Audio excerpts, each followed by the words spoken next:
오늘 본문 1절을 보시면 사사들이 치리하던 때에 그렇게 말씀이 시작합니다. 사사들이 치리하던 때, 그때에는 어떤 일들이 있었습니까? 그 배경을 잠시 살펴보면 좋겠는데요. 사사기 마지막 장 마지막 절 21장 25절을 보면 그때에 이스라엘에 왕이 없으므로 사람이 각기 자기 소견에 옳은 대로 행하였더라. 왕, 참된 왕이 있었는데 그들은 참된 왕을 거절하였습니다. 참된 왕을 거절하고 그들 스스로가 왕이 되어서 각자의 소견에 옳은 대로 살아가던 때가 바로 이 사사기 때의 일입니다. 문제는 참된 왕을 버리고 자기들 스스로가 소견에 옳은 대로 살아갈 때 계속해서 외적들이 그들을 쳐들어왔습니다. 외적들이 쳐들어와서 그들의 농사를 망치고 그들의 수확물들을 빼앗아 갔습니다. 그러니 자연스럽게 흉년이 찾아올 수밖에 없겠죠. 흉년이 찾아올 때마다 하나님은 사사들을 보내십니다. 사사들을 통해 적군들을 물리치고 빼앗겼던 그들 모든 수확물들을 되찾아옵니다. 그 결과 흉년이 회복되어집니다. 그러나 사사들이 죽은 이후로 여전히 그들은 자기 소견에 옳은 대로 살아가는 죄를 짓습니다. 죄를 지어 또 그들은 흉년을 만나게 됩니다. 흉년을 만났을 때 또 하나님은 사사들을 보내시고 그들을 회복합니다. 그러므로 사사기의 배경은 죄를 짓고 그들에게 흉년이 일어나고 그때마다 사사들을 보내시고 그들을 회복하시는 이런 네 가지 사이클의 반복이 바로 사사기의 배경이고 오늘 룻기가 속한 배경이라 말씀드릴 수 있겠습니다. 우리가 살고 있는 세대에 여기저기 흉년든 곳이 많습니다. 나에게, 내 가정에, 그리고 내가 살아가는 사회에, 나라에 여기저기 흉년든 곳이 많습니다. 그 흉년의 이유가 무엇이겠습니까? 오늘 본문에서 그 이유를 찾아본다면 바로 참된 왕을 버린 결과입니다. 참된 왕을 버리고 거짓 왕, 나를 왕처럼 믿고 살아가는 그런 이유들 때문에 이렇게 나와 내가 속한 가정과 나라가 흉년에 빠지고 있다. 그것입니다. 그러므로 이 시간 사사시대를 살아가고 있는 여러분과 저에게 하나님은 말씀하고 싶어 하시는 것이 있습니다. 오늘 룻기 말씀을 통해 하나님께서 각자에게 주시는 말씀을 붙잡기를 주님의 이름으로 축원합니다. 본문 1절 사사들이 치리하던 때에 그 땅에 흉년이 드니라. 성경은 흉년을 자주 언급합니다. 우리가 잘 아는 신앙의 선조들도 흉년을 만났습니다. 아브라함, 그 역시 흉년을 만났습니다. 그의 아들 이삭, 흉년을 만났습니다. 그리고 요셉도 흉년을 만났습니다. 오늘 본문의 룻기 역시 흉년을 통해 이야기가 기록되고 있습니다. 그리고 여러분들이 잘 알고 있는 다윗 왕, 흉년을 만났습니다. 엘리야 선지자도 흉년의 때에 하나님의 큰 일들을 감당하는 것을 보게 됩니다. 많은 신앙의 선조들이 흉년을 만났는데 성경에 흉년은 어떤 때에 일어나는가? 그것을 크게 세 가지로 보여주고 있는데요. 이스라엘 백성들에게 흉년이 일어나는 것은 세 가지. 첫 번째, 비가 오지 않을 때입니다. 이스라엘 땅에는 이른 비와 늦은 비가 계절에 따라 적절하게 내렸습니다. 그 비가 멈추어버리면 그 땅에 흉년이 일어나게 됩니다. 두 번째, 전쟁이 일어날 때 그 땅에 흉년이 있게 됩니다. 전쟁으로 인하여서 그들이 외적의 침입을 당하고 그리고 그들의 모든 수확물들을 빼앗겨 버릴 때 자연스럽게 찾아오는 것이 흉년이었습니다. 그러니 전쟁이 일어날 때 그들은 흉년을 맞이하게 됩니다. 세 번째, 말씀이 없을 때 흉년이 찾아오게 됩니다. 아모스 8장 11절 말씀을 보시면 제가 읽어드리겠습니다. 주 여호와의 말씀이니라. 보라, 날이 이를지라. 내가 기근 흉년을 땅에 보내리니 양식이 없어 주림이 아니며 물이 없어 가람이 아니요 여호와의 말씀을 듣지 못한 기갈이라. 이렇게 비가 내리지 않을 때 그 땅에 흉년이 들고 전쟁이 있을 때 흉년이 들고 말씀이 없을 때 그들은 흉년을 맞이할 수밖에 없었습니다. 그렇다면 오늘 본문의 룻기서 이들이 맞는 흉년은 어떤 흉년입니까? 비가 없는 흉년입니까? 전쟁이 일어난 흉년입니까? 아니면 말씀이 없는 흉년입니까? 제가 보기로는 그 세 가지가 다 속한다 생각이 듭니다. 어떻게 그것을 증명할 수 있습니까? 룻기 1장 1절이 바로 힌트입니다. 사사들이 치리하던 때에 그 땅에 흉년이 드니라. 앞에서 말씀드린 대로 사사들이 치리하던 때는 왕이 없었습니다. 진정한 왕, 참된 왕을 거절하고 자기 소견에 오른 대로 그 소견을 따라 행하던 그들의 죄악 때문에 그 땅에 흉년이 있었습니다. 참된 왕을 버리고 자기 소견에 옳은 대로 살아가자 비를 주관하시는 하나님이 이른 비와 늦은 비를 적절하게 공급하지 않아 그들은 흉년을 맞이하게 되었습니다. 참된 왕을 거절하고 그들의 소견에 옳은 대로 살아가자 외적들이 그들에게 쳐들어오고 그들이 거두어놓은 모든 수확물들을 빼앗아가 그들은 흉년을 맞이할 수밖에 없었습니다. 또한 참된 왕 하나님을 거절하자 더 이상 그들에게 하나님의 말씀이 선포될 자리가 없었습니다. 그 결과 그들에게는 말씀이 없게 되었습니다. 그래서 자연스럽게 찾아온 것이 바로 흉년입니다. 그러니 오늘 룻기서가 맞이하는 흉년은 이렇게 그들의 죄악으로 말미암아 흉년을 경험하고 있다는 사실입니다. 왜 내 삶에 흉년이 찾아오는가? 왜 나의 가정에 그리고 나의 삶의 일터에 흉년이 찾아오는가? 그것은 대부분이 나에게 원인이 있습니다. 나의 죄 때문입니다. 나의 죄로 말미암아 하나님께서 영적인 비를 내려주셔야 하는데 그 비가 나에게 내 삶의 터전에 멈추게 됩니다. 왜 나와 내 가정에 그리고 내 사업장에 외적들이 쳐들어와 빼앗고 갈취하는 일들이 일어나는가? 역시나 나의 죄 때문입니다. 또한 분명 나는 양식은 있는데 그리고 물도 있는데 재정적으로도 부유한데 자식들도 다 잘 되고 있는데 사업도 잘 되는데 왜 내 마음은 이렇게 번민에 쌓여 있는가? 왜 밤잠을 이루지 못하고 늘 근심과 걱정 속에 살아가는가? 그 이유는 단 하나, 나의 죄 때문입니다. 하나님의 말씀은 없고 없어야 될 세상의 모든 것들은 다 가지고 있는 나의 죄 때문에 그렇게 흉년이 내게 그리고 내 삶에 찾아옵니다. 그러니 내가 만나는 흉년, 내 가정이 만나는 흉년, 내 직장과 내가 속한 이 나라가 만나는 흉년, 다 나의 죄가 원인입니다. 그러니 다른 데서 그 원인을 찾으면 안 됩니다. 내 죄에서, 나의 연약함에서 그 원인을 찾아야 합니다. 모쪼록 말씀을 통해서 흉년의 원인이 나의 죄에 있음을 깨달아서 이 흉년을 돌이키는 삶으로 인하여 극복할 수 있는 여러분과 저의 삶이 되기를 축원합니다. 이런 의미에서 볼 때 본문의 이스라엘 백성들 흉년의 이유를 잘 알고 있습니다. 자기들이 하나님을 버리고 자기 소견에 옳은 대로 산 결과 때문에 흉년이 찾아왔음을 그들은 잘 알고 있습니다. 그러므로 흉년을 극복할 방법도 잘 알고 있습니다. 흉년을 어떻게 극복하는가? 하나님께 돌이킴입니다. 자기 소견에 옳은 대로 살았던 삶을 돌이켜 하나님이 원하시는 대로 살아가는 것, 그것이 바로 흉년을 극복하는 방법임을 그들은 잘 알고 있습니다. 그러나 안타깝게 오늘 본문에 그들은 그러한 삶을 살지 않습니다. 돌이키는 삶을 살지 않습니다. 모든 사람이 돌이키지 않고 행동하고 있을 때 하나님은 오늘 본문에 단 한 사람에게 초점을 두고 계십니다. 본문 1절 중반에 보시면 유다 베들레헴의 한 사람이 그의 아내와 두 아들을 데리고 모압 지방에 가서 거류하였는데, 성경 저자가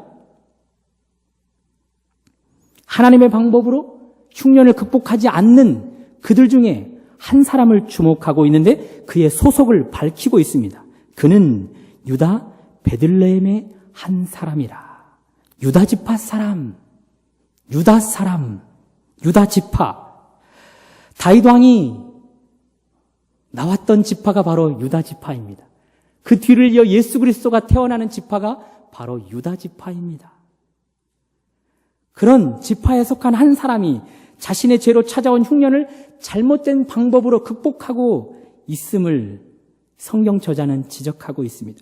죄를 회개하고 왕께 돌이키는 것이 마땅한데 자기 소견에 옳은 대로 행동하고 있음을 성경 저자는 지적하고 있습니다.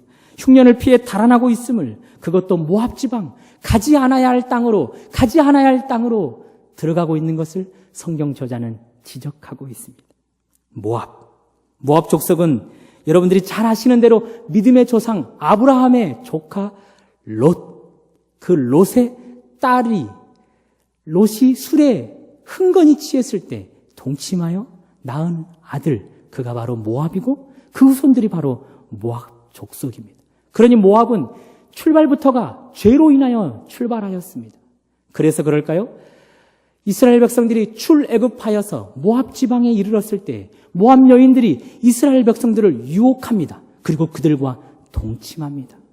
그런 뒤 계속해서 그들을 유혹하여서 모압 여인들이 섬기는 신전으로 그들을 이끌고 가서 그들에게 우상을 섬기도록 합니다. 그 결과 하나님은 진노하십니다.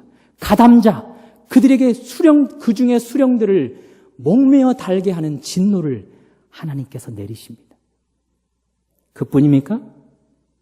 오늘 본문의 배경인 사사기를 보시면 모압 땅의 한 왕, 이름이 에글론이라는 그 왕이 일어나서 이스라엘 백성들을 침입해 옵니다.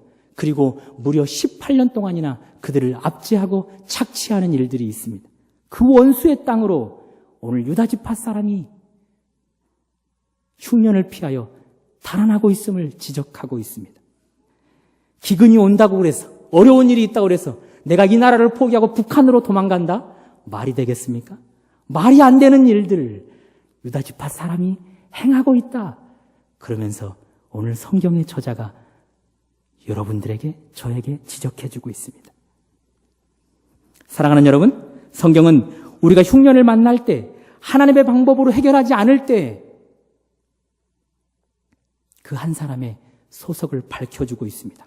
유다 베들레헴의 한 사람이, 성경이 지적하는 그 한 사람, 그는 유다 사람이라는 것이 전혀 중요치 않습니다. 당장 기근만 피하면 됩니다. 내 가족만 위험으로부터 피하면 됩니다. 지파 따위는 상관없습니다. 지파의 순결성 유지하는 것은 전혀 상관이 없습니다. 내가 먼저 살고 봐야 합니다. 기근을 피하는 것이 우선입니다. 내 가족이 이 어려움 속에서 피할 수 있는 것, 그것이 우선입니다. 우리는 하나님의 자녀들입니다. 영적으로 예수 그리스도의 계보를 이어가는 하나님의 자녀들입니다. 유다 지파보다 훨씬 더 중요한 위치에 속한 사람들이 바로 여러분과 저입니다. 그러나 이런 소속을 개의치 않을 때, 그러면서 자기 소견에 옳은 대로 행동하는 사람들은 결국 소속은 전혀 문제가 되지 않습니다. 나의 소속이 나의 행동에 그 어떤 영향력도 행사하지 않습니다.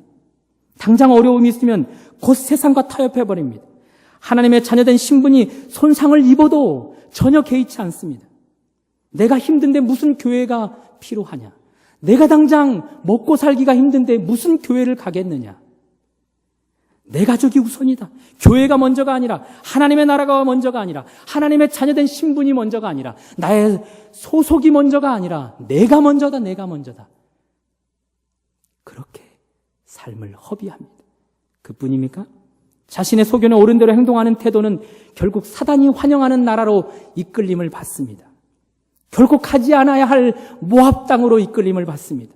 나의 원수의 나라, 나의 적군의 나라, 사탄의 나라, 그들의 나라로 자발적으로 발걸음을 옮겨서 갑니다. 어떤 망설임도 없이 들어갑니다. 성경은 참된 왕, 하나님을 버리고 자기 소견에 옳은 대로 살아가는 자들의 삶이 이러하다라고 우리에게 지적해주고 있습니다. 그러므로 혹 오늘 이 시간 내가 사사시대를 살아가고 있다면, 그런 사람들이 오늘 이 자리에 있다면 빨리 돌이켜야 합니다. 흉년을 만났을 때 나의 죄를 돌이키라는 하나님의 사인으로 받아들이고 나의 삶을 돌이켜야 합니다. 참된 왕, 하나님의 뜻에 마음을 두지 않았던 삶을 돌이켜야 합니다. 내가 누구인데 이런 역행하는 삶을 살 수 있는가? 그리스도의 계보를 이어나가야 될 존재가 이러한 무기력한 삶을 살아갈 수 있겠는가? 나는 그리스도의 편지라, 나는 그리스도의 향기라, 나는 그리스도의 축복의 통로라. 그런 내가 이렇게 세상과 타협하며 살아갈 수 있겠는가? 나를 통해 이루려는 큰 하나님의 뜻을 거슬러 이런 황방탕한 삶을 살아갈 수 있겠는가? 그러면서 돌이켜야 합니다. 나의 소견에 옳은 대로 어떤 망설임도 없이 아무 곳이나 발걸음을 향했던 그 발걸음을 돌이켜야 합니다. 나의 소견에 옳은 대로 아무 것이나 생각하고 아무런 것이나 상상했던 그런 것들을 돌이켜야 합니다. 나의 소견에 옳은 대로 아무 말이나 내 입에 담았던 그 입을 돌이켜야 합니다. 그런 은혜가 있기를 주님의 이름으로 축원합니다. 재미있는 표현을 한번 보실까요? 오늘 본문 1절 하반절을 보시면 모든 모압 지방에 가서 그들이 거류하였는데 라고 써 있습니다. 모압 지방에 가서 거류하였는데, 거류, 다른 번역본으로 보면 잠시 동안 머물다 라는 뜻입니다. 그러니 이 유다 베들레헴의 한 사람은 흉년을 피하여 잠시 동안만 그 모압 지방에 갔다가 흉년이 끝나면 올라오려는 그런 생각을 하고 있었나 봅니다.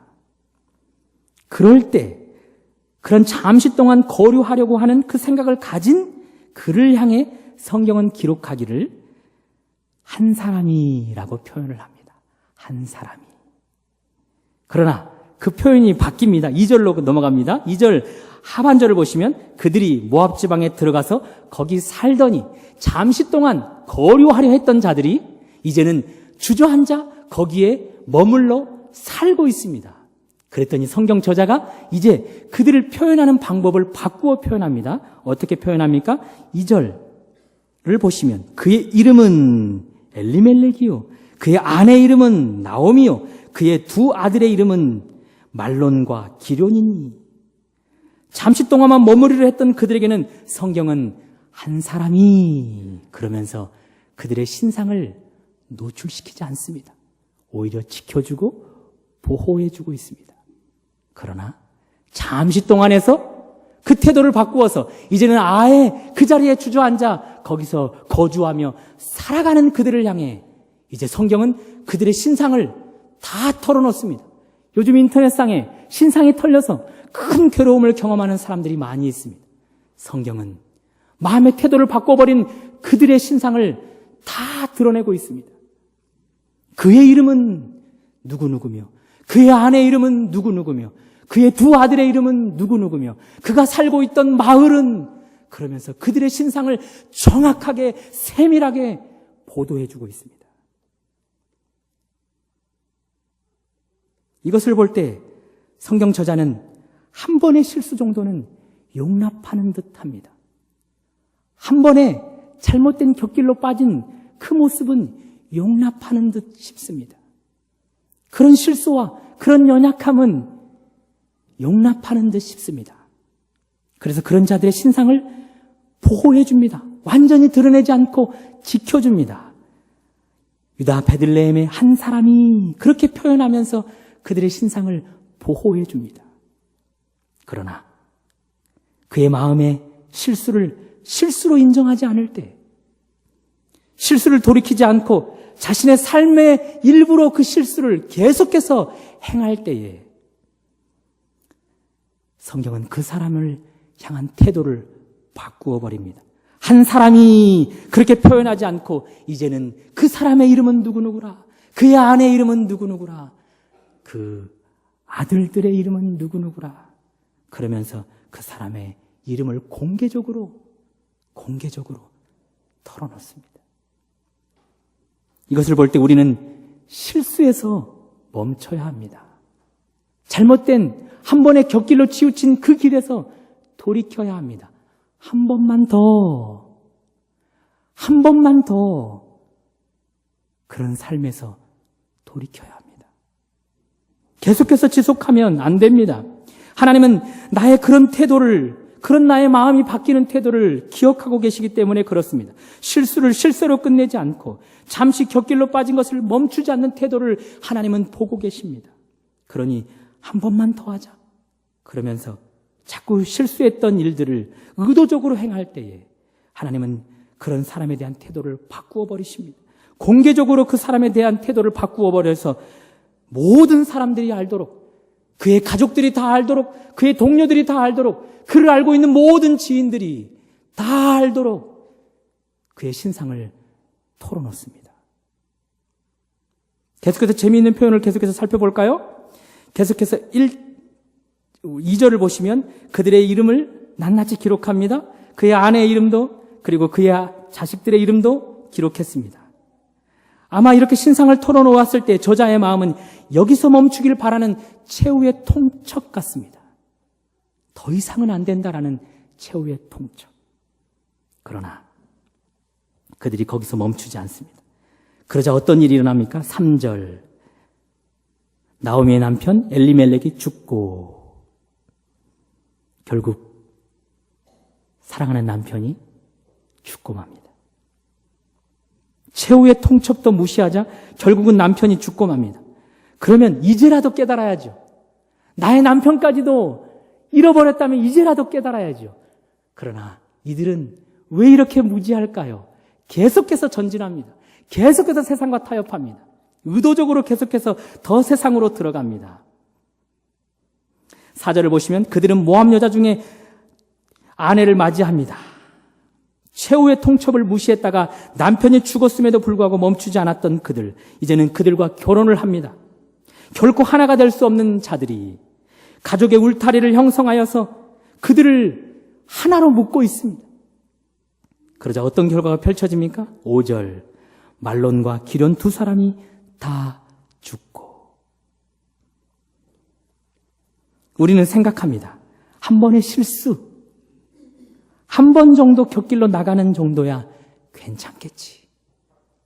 그러나 그것은 순진한 생각입니다. 죄의 능력을 알지 못하는 데서 비롯된 생각입니다. 죄가 노리는 것, 바로 그것입니다. 한 번만.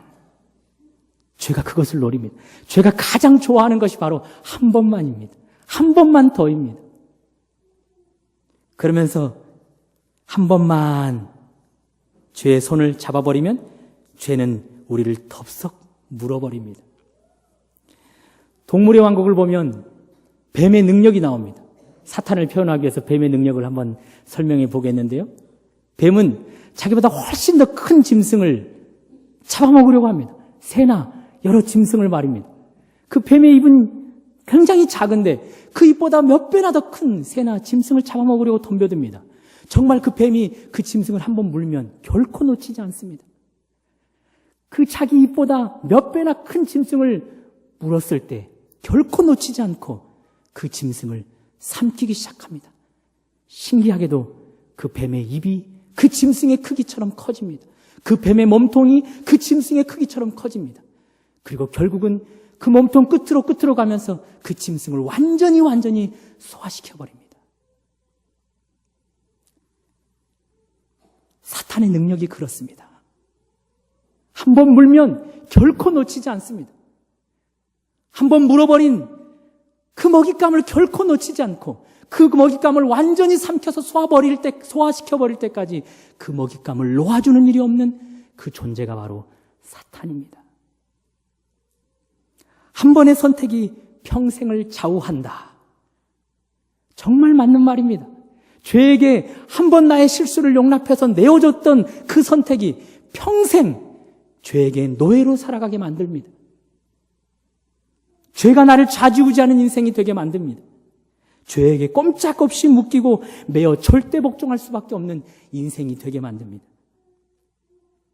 그러니 나의 일생에서 이번 한 번만 더, 저번에도 아무 일 없었는데 뭐, 그러면서 한 번만 더 그 일을 행하겠다라는 생각에서 이제는 우리는 돌이켜야 합니다. 자꾸 나의 태도를 죄에게 향하고 더 죄를 향해 깊이 들어가면 하나님도 나를 향한 태도를 바꾸어 버리십니다. 나를 보호하고 지키시던 태도에서 이제는 나를 모든 사람들이 알 수 있도록, 모든 사람들이 나의 부끄러움을, 나의 수치를, 나의 치부를 알도록 나를 드러내시는 그런 태도로 바꾸어 버리십니다. 그러니 여러분, 오늘이 기회입니다. 돌이킬 수 있는 기회입니다. 그런 기회가 우리 인생에 많지 않을 줄 압니다. 돌이켜서 더 이상의 사탄의 먹잇감으로 전락되는 그런 인생 되지 않기를 주님의 이름으로 축원합니다. 그런 나의 태도를 돌이켜서 하나님께 향할 때 하나님도 나를 향한 진노를 돌이켜 은혜의 태도로 바꾸어 주실 것을 믿습니다. 그렇다면 이제 하나님께서 공개적으로 그들의 신상을 털어놓았는데 그들의 신상을 가지고 한번 말씀을 나눠보도록 하겠습니다. 2절을 보시면 그 사람의 이름은 엘리멜렉이라. 엘리멜렉, 그의 이름은 뜻은 하나님은 나의 왕이시라, 그런 뜻입니다. 하나님은 나의 왕, 하나님은 나의 왕이라 그랬으면, 왕을 모시고 사는 자라면 흉년이 자기 죄로 인하여 온 것이므로 하나님의 방법으로 극복해야만 했었습니다. 그러나 이름만 하나님은 나의 왕이었습니다. 엘리멜렉은 그런 이름은 가졌지만 결국 자기 소견에 오른 대로 흉년을 자기 방법으로 해결하려 했습니다. 그러다가 죽고 말았습니다. 하나님은 그의 이름을, 신상을 털어 우리에게 보여주시면서 하나님은 나의 왕이라, 그런 이름을 가진 자들이 결국 이런 죽음을 맛볼 수밖에 없다, 그것을 보여주고 계십니다. 우리는 성도라는 이름을 가졌습니다. 구별된 자라는 이름을 가졌습니다. 그리스도인이라는 이름을 가졌습니다. 하나님은 우리가 그 이름대로 살기를 원하십니다. 이름만 성도며 이름만 그리스도인으로 사는 것을 결코 원치 않습니다. 성도답게 하나님의 통치를 받으며 살아가기를 원하십니다. 그리스도인답게 이제 내가 사는 것이 아니라 내 안에서 그리스도가 사는 인생으로 살기를 원하십니다. 그러나 그 이름대로 살지 않을 때 하나님은 흉년을 주십니다. 이름만 가지고 있는 자로 살지 말고 그 이름처럼, 그 이름을 증명할 수 있는 인생으로 살라고 흉년을 주십니다. 그런 의도에서 주신 흉년, 그것을 하나님의 방법으로 회복해야 하는데 자기 소견에 오른 대로 해결하고 더 세상으로 깊이 들어가고 그 세상과 동화되어 버리면 하나님은 특단의 조치를 취할 수밖에 없습니다. 그런 이름으로만 가진 자는 엘리멜렉처럼 치고 마십니다. 이름만 가진 자들에게 하나님은 진노를 내리실 수밖에 없습니다. 계속해서 신상에 노출된 그 이름 나오미를 살펴볼까요? 나오미, 이름의 뜻이 즐거움입니다. 즐거움. 그의 아내에게 어떤 것이 즐거움이었겠습니까? 그의 남편이 즐거움이었습니다. 그의 남편이 하나님은 나의 왕이라 그 이름은 가졌지만 이름만 가지고 살다가 결국 죽고 말았습니다. 나오미에게 즐거움이 사라져갔습니다. 그렇다면 이제 두 아들이 나오미에게는 유일한 즐거움일 것입니다. 말론과 기륜이 살아있을 때, 그에게 아직 즐거움이 남아있을 때 정신을 차렸어야 했는데 여전히 그는 정신을 차리지 않고 있습니다. 4절, 그들은 모압 여자 중에 그들의 아내를 맞이하는데 하나의 이름은 오르바요, 하나의 이름은 누시더라. 돌이킬 기회를 주셨는데 더 깊이 세상과 타협해버립니다. 결혼을 해서 가정을 이루고 10년 정도를 그 땅에 머무르러 버립니다. 성경은 그런 돌이킴이 없는 자들, 고장난 브레이크를 가지고 계속해서 질주하는 자들을, 그들에게 또 한 번의 무서운 결과를 주십니다. 5절, 말론과 기륜 두 사람이 죽고 분명 즐거움의 이름을 가졌는데 남편으로 즐거웠던 그녀, 두 아들로 즐거웠던 그녀, 이제 그녀는 즐거움이 다 사라져버렸습니다. 그리고 텅 비어있는 채로 이름만 가지고 삶을 살아가게 됩니다. 성도, 이처럼 세상에 아름다운 이름이 있을까요? 그리스도인, 그 이름을 갖기 위해서 예수 그리스도가 이 땅에서 십자가를 지셨습니다. 그 이름을 우리에게 허락하도록 하기 위해서, 허락해 주시기 위해서 예수 그리스도가 모든 핏방울을 이 땅에 쏟으셨습니다. 그래서 우리가 획득한 이름이 성도이며 그리스도인입니다. 그렇게 얻게 된 이름, 그렇게 불려진 이름, 그 이름으로 하나님은 기대하십니다. 그 이름으로 하나님의 통치를 받으며 살으라고 말입니다. 그 이름으로 예수 그리스도가 나를 대신하여 살아가는 삶을 살라고 말입니다. 그러나 거절하면 여전히 이름은 성도요 그리스도인인데 여전히 나의 소견에 옳은 대로 살면 하나님은 진노하실 수밖에 없습니다. 엘리멜렉처럼 이름만 더럽히는 자들을 치는 진노를 하실 수밖에 없습니다. 또 하나의 진노를 하시는데 그 진노는 이름만 즐거움으로 남아있고 결코 즐거움이 없는 인생을 살아가도록 진노하신다는 사실입니다. 여러분, 이삭의 이름의 뜻을 알고 계십니까? 이삭, 웃음이라는 이름의 뜻을 가졌습니다. 그 이름 이삭 그 이름을 부를 때마다 사람들은 웃음을 연상케 되었습니다. 그러니 이삭은 그 이름을 들을 때마다 웃었을 수 있겠죠. 그러나 나오미는 다릅니다. 사람들이 그를 향해 나오미여 나오미여 계속해서 그를 부를 때마다 그는 그 이름이 불려질 때마다 괴롭습니다.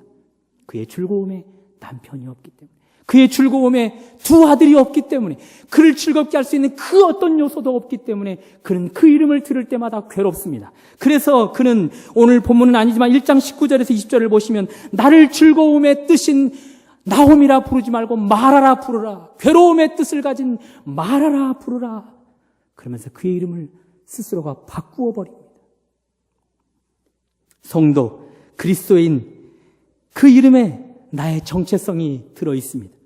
모쪼록 그 이름답게 살아서 이런 진노를 당하지 않는 여러분과 저의 인생이 되기를 축원합니다. 그러나 이제 오늘 본문은 비극으로 끝이 나지 않습니다.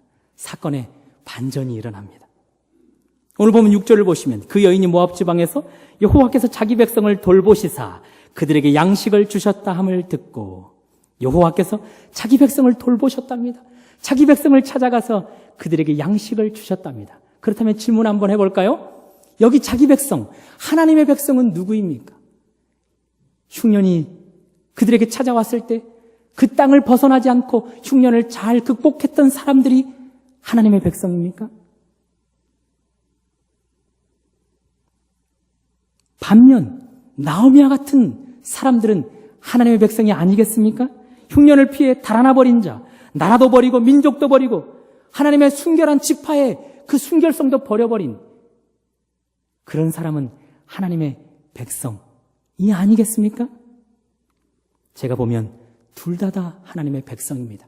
흉년을 하나님의 방법대로 잘 극복했던 그 땅에 남아있었던 사람들도 하나님의 백성이지만, 반면 비록 연약하여서 한 번의 실수로 잠시 거류하려 하다가 결국 주저앉아 살아서 모든 것을 빼앗겨버린 여인이지만 그 여인 역시 하나님의 백성입니다. 어떻게 그것을 증명할 수 있겠습니까? 오늘 하나님은 모압 땅까지, 본문에서 6절에서 보는 것처럼 모압 땅까지 하나님의 백성을 돌보시는 소식을, 그리고 양식을 먹이시는 소식을 들려주십니다. 그 나오미가 그 소식을 들을 수 있도록 텅 비어버려 즐거움의 이름이 아닌 괴로움의 이름을 가진 그 여인에게 그 소식을 들을 수 있도록 그 먼 곳까지 하나님은 그 소식을 증거하고 계십니다. 그러니 나오미는 하나님의 백성입니다. 이것을 볼 때 오직 기독교만 찾아오는 종교임을 믿습니다. 세상의 다른 그 어떤 종교도 찾아오는 종교가 아니라 찾아가는 종교입니다. 자기의 철학으로, 자기의 지식으로, 자기의 힘으로, 그리고 자기의 선행으로, 그리고 자신의 공로로 신을 찾아가는 종교가 기독교의 다른 종교들입니다. 만일 나오미에게 찾아오는 종교가 아니라 찾아가는 종교만 있었다면 어떻게 합니까? 세상에 이런 하나님이 없이 찾아가는 종교만 있었다면 어떻게 합니까? 그는 일어날 힘조차 없는 자입니다. 즐거움까지 다 빼앗겨버린 텅 빈 그런 여인입니다. 그 여인이 어떤 선행으로 신을 찾아가겠습니까? 어떤 공로로 신을 찾아가겠습니까? 그러니 이런 나오미에게 찾아가는 신만, 찾아가는 종교만 있었다면 이 여인은 남편을 뒤따라, 두 아들을 뒤따라 그 모압 땅에서 스스로 목숨을 끊어버렸을 것입니다. 그러나 얼마나 감사합니까? 우리 하나님이 그 여인에게 찾아오십니다. 그 여인에게 자기 백성을 먹이시는 하나님의 소식을 들려주십니다. 자기 백성을 돌보시는 하나님의 소식을 들려주십니다. 한 번의 실수로 한없이 세상과 타협해가는, 그래서 텅 비어버리고 정말 아무런 기대와 소망조차 없는 그 여인을 버리시지 않고 찾아오시는 하나님의 소식을 그 여인에게 듣게 하십니다. 한 마리의 잃은 양을 향해 99마리의 양을 들에 두고 찾아가시는 그 주님의 마음을 오늘 이 나오미에게 하나님은 보여주십니다. 사랑하는 여러분, 한 번의 실수, 그것을 수용함으로 말미암아 사단에게 먹잇감이 되어서 계속해서 삼켜가고 있는 여러분, 삼켜져 가고 있는 여러분, 점점 즐거움을 빼앗겨가고 하나님은 나의 왕이라 그렇게 이름만 가진 신앙인으로 살아가고 있는 여러분, 그런 사람이라 할지라도 하나님은 오늘 이 강단에서 우리에게 말씀하십니다. 내가 너를 나의 자녀로 기억하노라. 내가 너를 끝까지 찾아가노라. 너가 바다 끝에 있다 할지라도, 너가 지구 끝에 있다 할지라도 내가 너를 버리지 않고 내가 너를 찾아가노라. 너 스스로 나를 찾을 수 없기 때문에, 너 스스로 너를 구원할 수 없기 때문에, 너 스스로 어둠의 영 가운데 붙잡혀 있는 그 결박을 끊어낼 수 없기 때문에 내가 너를 찾아가노라. 내가 너에게 힘을 주기 위하여 찾아가노라. 내가 너를 회복시키기 위하여 찾아가노라. 그렇게 이 강단을 통해 하나님은 우리에게 말씀하십니다. 사랑하는 여러분, 내 힘으로는 결코 내 이 비참한 현실에서 이겨낼 수 있는 힘이 없습니다. 우리는 나오미와 같습니다. 이 시대가 사사시대와 같기 때문입니다. 그러므로 찾아오시는 하나님, 나를 자녀 삼으셔서 끝까지 버리시지 않고 찾아오시는 하나님, 그 하나님의 능력에 손 붙잡고 이 사사시대를 이제는 그리스도의 시대로 바꾸어서 하나님의 은혜를 흘려보내는 여러분과 저의 인생이 되기를 주님의 이름으로 축원합니다.